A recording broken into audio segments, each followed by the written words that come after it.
May kinatatakutan ba kayo? Dahil si Marcoleta ay magiging Blue Ribbon chairman na? At maraming mag-aalsa baluta na. Baka bibili na kayo ng ticket in advance malabas ng bansa.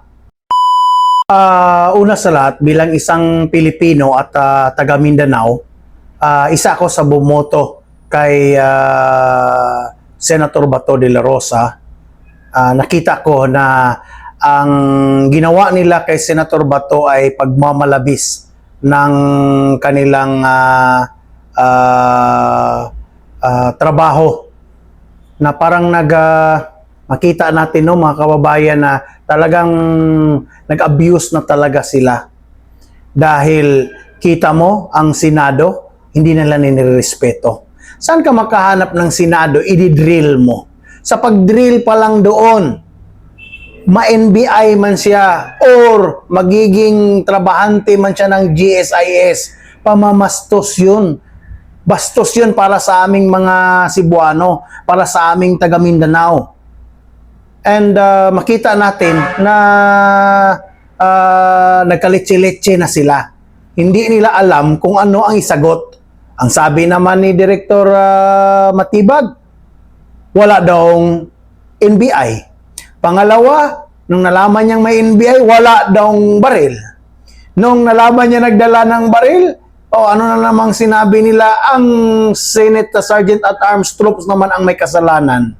So, lahat ng palusot, ginagawa na nila, pinagkaisahan na nila ang Senado, tinulungan din ni Auntie Claire, sus ko Ate Claire, para ka rin si Raulo, executive ka nagiging spokesman ka pa ng NBI. Dapat nakapokus ka na, maging spokesman ka ng presidente mong si Bongbong Marcos. Focus ka na lang doon. Sus ko. Makikita mo na talagang meron silang tinatabu ng isyu. Ano ba talaga ang problema? Masama ang loob nila na nagbago ang Senate President, ang administrasyon ng Senado? May kinatatakutan ba kayo? Dahil si Marcoleta ay magiging Blue Ribbon chairman na at maraming mag-aalsa baluta na. Baka bibili na kayo ng ticket in advance malabas ng bansa. Dahil posible, sa aking sarili lang, posible mga kapatid na si Senator Marcoleta, pagsabihan na kayo na may whole departure order na kayo lahat. Lahat ng mga congressman na pumirma ng impeachment ni Inday Sara, kung ako lang si Marcoleta, ipa-whole departure order ko. Pati lahat ng mga sekretary ng may mga issue sa mga departamento, kasama ka na, Auntie Claire. Huwag kang asta-astang hindi ka masama. Kung ako lang, buti na lang, hindi tayo naging senador, no? Or hindi tayo naging Senator Marcoleta. But I believe, with the wisdom of the Lord, bigyan ng pagkakataong magiging Blue Ribbon Chairman si Senator Marcoleta, may kinalalagyan talaga ang mga magnanakaw sa ating bayan. Okay, sir. Proceed na ako dito kay BP sa usaping impeachment ni BP Sara. Nung nakaraan kasi nung nagbotohan ng mga congressman, nasa 200 plus, 250 plus yung bumoto. May mensahe ka ba doon sa mga congressman na bumoto doon pabor sa impeachment ni BP Sara? Ang mensahe ko lang sa kanila, dahil masaya nga ako dahil sinabi nga ng Iglesia ni Cristo na ang lahat ng bumoto ng impeachment ni Inday Sara sa lower house, expect nyo na wala nang patumpik-tumpik pa, zero na kayo sa mga membro ng Iglesia ni Cristo. But I believe, hindi lang dapat katakutan nila ang Iglesia ni Cristo. Katakutan nila ang bayan ng Pilipinas. Dahil alam ng tao, alam ng mga Bisaya, alam ng taga-Visayas at Mindanao kung ano ang ginawa nyo. Nakakahiya kayo sa distrito nyo. Dahil hindi nyo tinanong. Tinanong nyo ba ang distrito nyo mula noong nagdesisyon kayo na mag-yes? I don't think so. Kung magtanong ka, in-interview nyo ba kahit barangay captain na lang, hindi na lang isa-isang tao, bigyan nyo ako ng papel na sinabi ng inyong distrito na ang lahat or majority ng barangay captain nyo bumoto or boboto sa impeachment ni Inday Sara dahil i-excuse ko kayo. So, bilang isang tagapaglaban para sa bayan, hindi lang dahil sa mga Duterte, dahil mahal ko ang watawat ng Pilipinas. Dahil mahal ko ang Pilipinas, dapat mahalin natin at respetuhin natin ang ating konstitusyon. Lumabag na kayo eh. Kahit pa dyan sa Injustice Committee na yan, marami kayong mga nilabag na batas. And alam natin na hindi kayo nasusupil this time, but pagdating ng araw, mananagot din kayo sa bayan. Mananagot kayo sa winanglang hiya nyo na ating konstitusyon.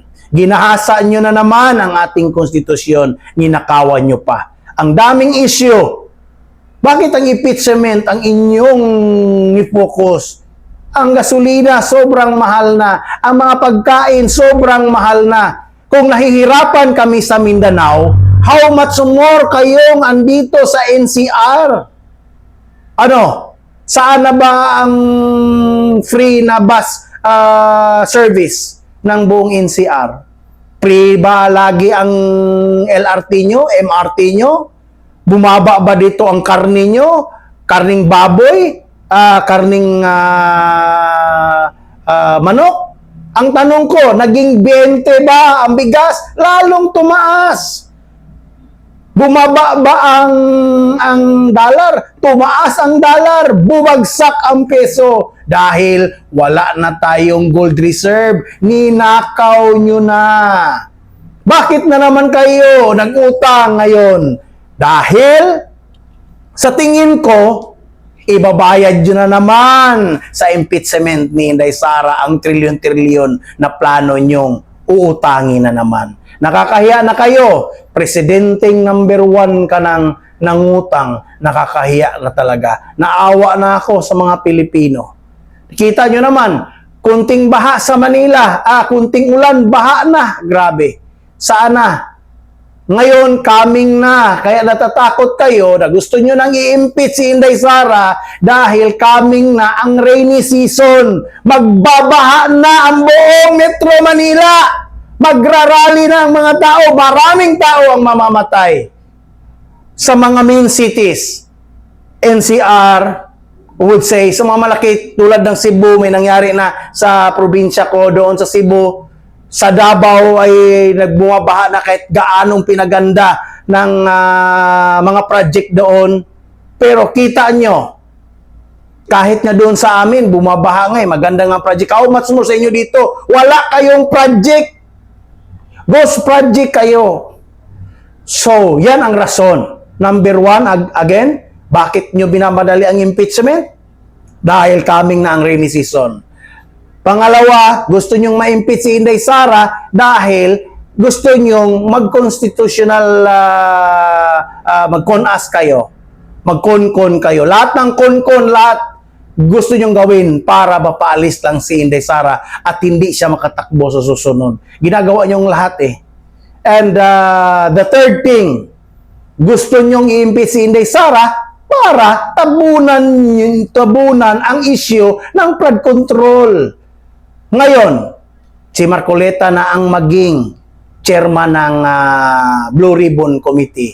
Lahat sira ang plano nyo. Makukulong ng makukulong ang lahat ng makukulong. Lahat ng pwedeng dalhin sa Senado, yung 18 Marines, makakapunta yan. Sasabihin nila kung sino talaga ang punot dulo ng lahat ng kahirapan sa Pilipinas. Sino talaga ang mastermind. Malalaman ang malalaman. And bigyan ng pagkakataon na si Saldico ay magsalita ng Zoom or anong klaseng live streaming sa Senate para marinig ng lahat ng mga Pilipino kung sino talaga ang nagbigay ng instruction sa kanya, bakit niya ginawa yung lahat ng mga illegal na sinasabing mga issue para kay Saldico. And kasama din yan si Yeda Romualdez dahil siya naman ang nasa accounts. So, mag-alsa-alsa balutan na kayo dyan. Sa Bisaya pa, maghipos-hipos na taga may muskitiro o ato ang mga unlan o atong mga habol. Kay medyo may problema kayo. Kung katotohanan lang ang sundin nyo, talagang may malaking problema kayo. But sabihin natin, ang taong bayan hindi ngayon nagbubulag-bulagan, hindi nagbingi-bingihan ang taong bayan. Nakikita kayo at tinitingnan lang kayo. Bantay kayo pag ang taong bayan na ang magagalit sa inyo. Believe me, kahit anong pagsupil nyo, hindi nyo na kaya. Sir, may dapat bang katakutan yung mga supporters ni VP Sara, ng mga Duterte na posible bang, kumbaga, mayroon bang posibilidad na matatalo si VP Sara dito pagdating sa impeachment na ito? Ba't sa inyo, sir? I believe sa aking paningin, hindi matatalo-talo dahil normal, 13 na ang sa atin na nasa side na kay Tano, normal sila na yung majority. Sila yung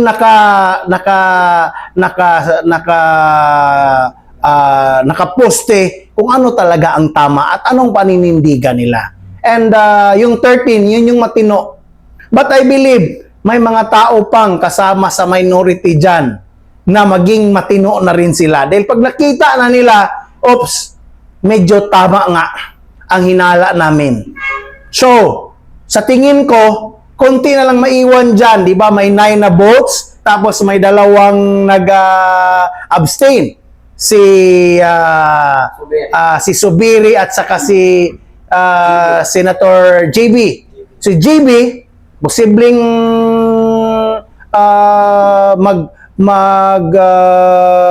majority din yan or bubuto siya kay Inday Sara dahil isipin mo, Senator JB, si papa mo ay in-impeach din. Anong nangyari? Di ba? Anong experience ninyo, pamilya? Huwag mong sabihin, hindi ka nasaktan noon na in-impeach yung papa mo. So, the same din yan. Hindi ka nasasaktan kung talagang ang papa mo ay nagnakaw.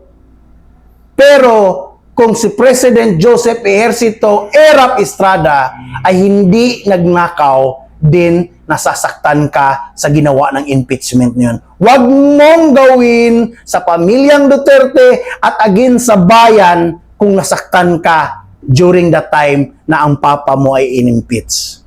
Pangalawa, si Subiri, posibleng pagboto siya ng nasa side ni BP Inday Sara. Bakit? Number 1, ang buong or majority ng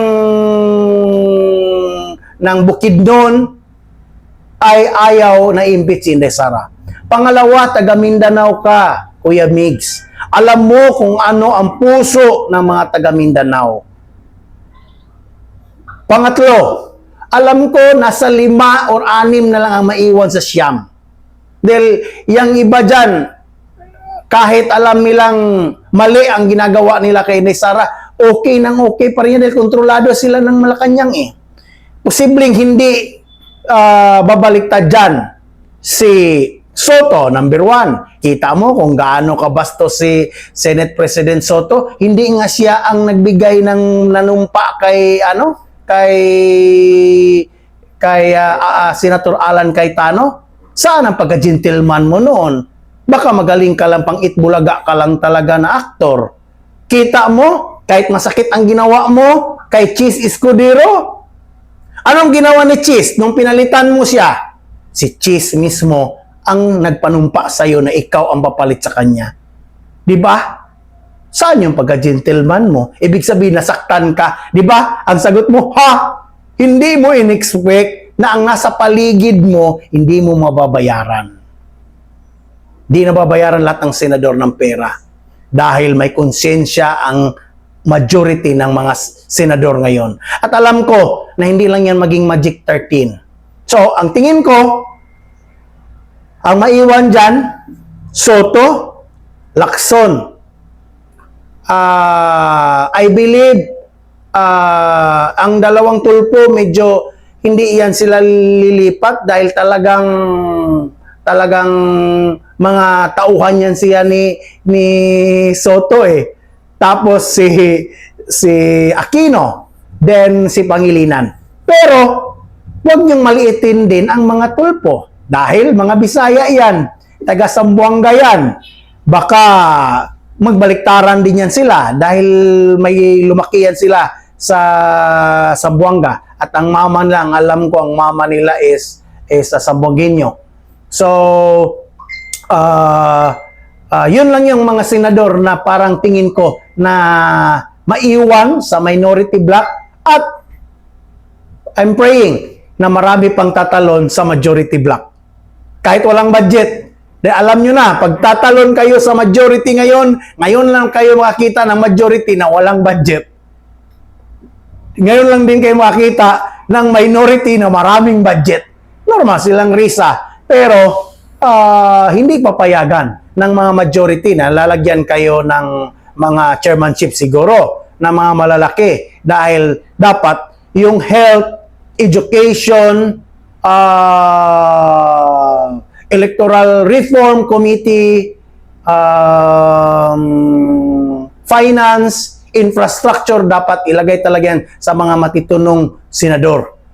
So sana malipat yan kay Senator Bongo ang health dahil siya talaga sa lahat ng mga senator na may puso talaga na pang-health. And sa education, sana ang education ay malagay sa senador na may totoong magmamahal sa mga kababayan nating mga estudyante. So, yun lang yung tingin ko sa impeachment ni Vice President Inday Sara na alam ko na mananalo tayo sa Senado. Dahil ang mga senador ay meron pa silang hiya sa ating konstitusyon. Meron pa silang respeto sa ating konstitusyon. Most of them. They are still gentlemen. Okay, sir, topic lang natin konti. May question lang ako dito kay Senator Legarda. Di ba? Kasi alam natin si Senator Legarda, nasa grupo ito nila Tito Soto. Matagal na eh. Nasa majority siya, di ba? Kila Tito Soto nung nakaraang ano. Ngayon, sa tingin mo ano kayang dahilan? Ano yung nakikita mo na bakit sa ngayon, lumipat siya dito, nasa grupo na siya ngayon ng Duterte Bloc. Ano opinion mo dyan? Sa tingin ko dyan, sa aking opinion, is si Loren Legarda is nasa majority talaga yan. Nasa kanilang side talaga yan. Pero, kung tingnan nyo na binastos ang kanyang anak, na alam naman niyang tama ang pinaglalaban ng kanyang anak sa lower house, kung ikaw ang ina, totoong ina ka, na nagmamahal ka rin sa bayan at saka sa anak mo, proud ka eh. Kung ano ang pagpapalaki mo sa anak mo, yun ang mangyayari sa iyong anak. So kung ano si Lian Libiste ngayon sa lower house, yan ang pagpalaki niya yan ang pagpalaki ni Senator Loren sa kanya. So nakita niya ang anak niya na tama, binastos pa. Sipin mo, nagsasalita siya bilang isang congressman, in-adjourn ang kongreso. Saan ka nakahanap ng ganon? First time in the history sa Congress na nagsasalita ang isang congressman, in-adjourn mo, hindi pa siya natapos. Sino ang binastos niya? Hindi naman niya binastos si Leandro Libiste. Hindi na lang naman niya binastos si Loren Legarda. Binastos niya ang distrito ng Batangas. Binastos niya ang taong bayan. Dahil hindi naman yan inimbita mo eh. Yan ay halal. Kung ikaw andoon ka, ikaw ang deputy speaker or sino ka diyang malaking tao posisyon mo, isa lang naman ang boto mo eh. The same lang kayo ng boto ng lahat ng mga congressman. Kaya sabi ko nga eh, pasalamat kayo na natalo ako bilang congressman ng Sarangani. Dahil kung hindi, dalawa kami ni Libiste doon ang lumalaban sa inyo. Tatlo kami ni Miao Miao ang lumalaban dyan. 4 kami ni Marcoleta ang for sure na lumalaban para sa bayan. Dahil alam namin kung gaano namin kamahal ang konstitusyon. At ang Kongreso dapat ang unang mag-defend and protect para sa konstitusyon. Dahil dyan galing eh, ang ating konstitusyon. So, yun ang rason bakit na-shock sila lahat. Na si Loren Legarda napunta sa kabila. Dahil, pinastos nyo eh. At ang tingin ko nun, sana mali ako. Para sa akin, ang nagplano ng lahat kung bakit merong pag-atake sa Senado, sabi ni Senator ayon nga ni Senator Alan Cayetano, ang Senate President, na inatake talaga. Sa akin lang, personal ko, ang nasa likod, sino? Si Ralph Recto. Si E.S. Ralph Recto. Dahil, alam niya pro tempore na si Loren Legarda. Pwedeng si Loren Legarda ang bababa sa Batangas at tatakbong gobernador ng Batangas. Kaya mo? Loren Legarda? Laban Recto?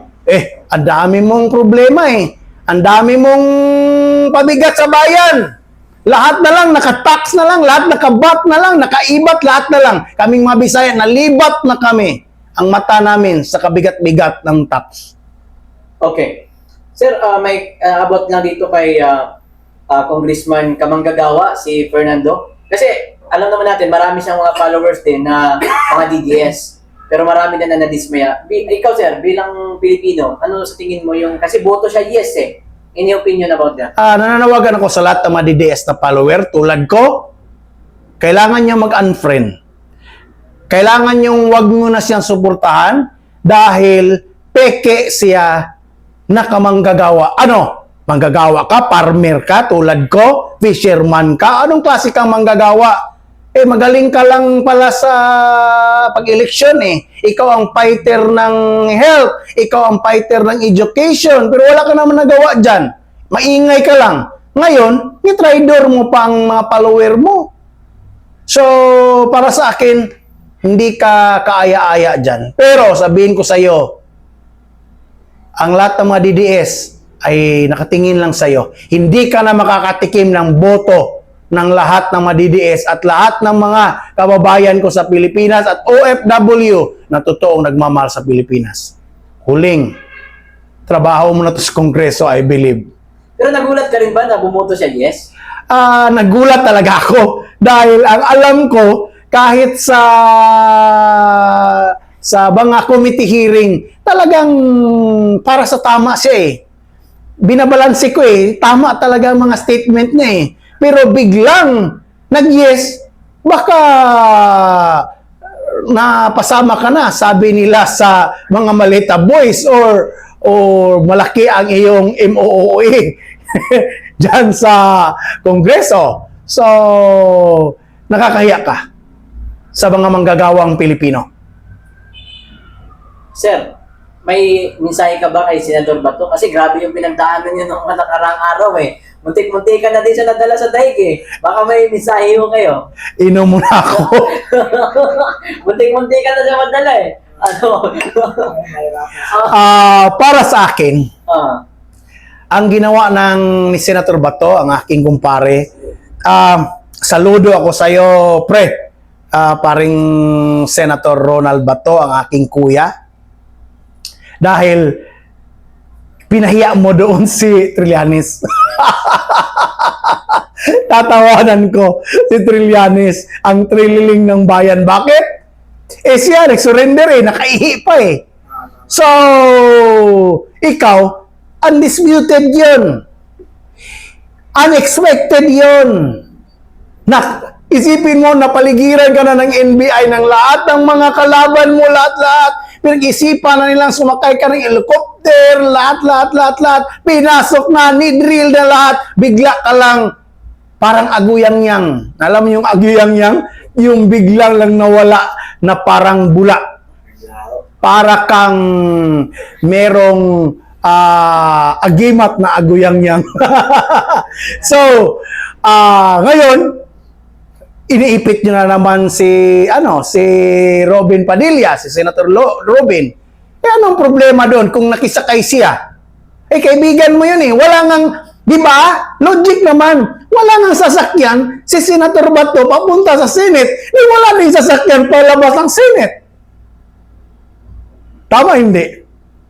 Kung totoo ka naman kaibigan, kung ako naging senator man ng bayan, o kung sasakay ako sa Senate President, O bakit ako hindi pwedeng sasakay sa ibang senador kung wala naman akong sasakyan? Dahil nga, pinag-isyuhan nyo nga siya na mga sasakyan yun ni Cayetano. O, pinag-isyuhan nyo noon kay sasakyan ni Cayetano. Paglabas na naman niya, kung totoo man siyang sumakay doon kay Ruben Padilla, walang problema doon.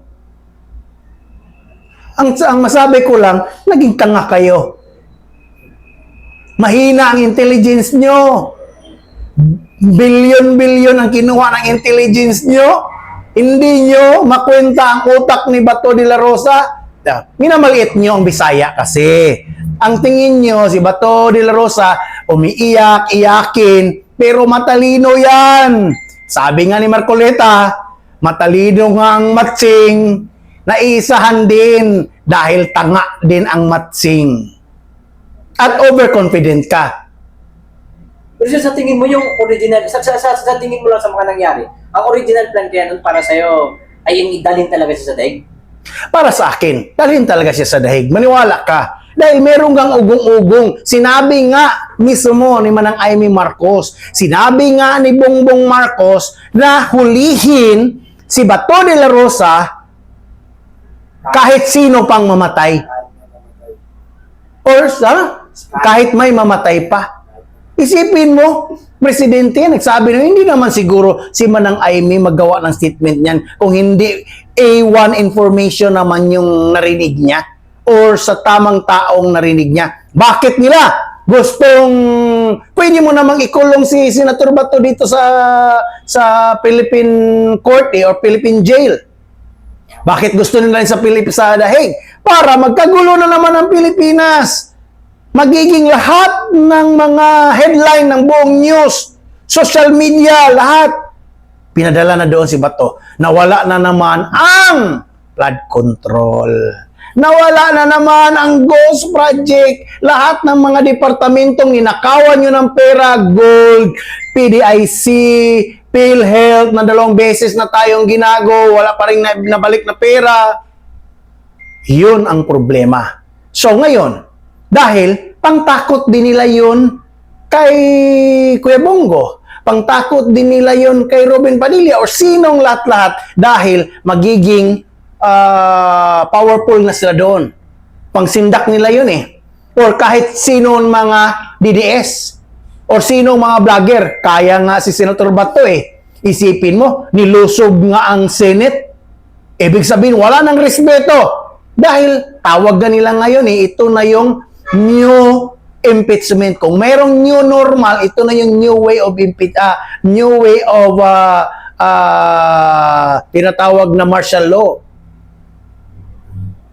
So, yes. Yes. Sir, matanong ko lang noong 2022 ba, isa din po ba kayo sa sumuporta kay BBM?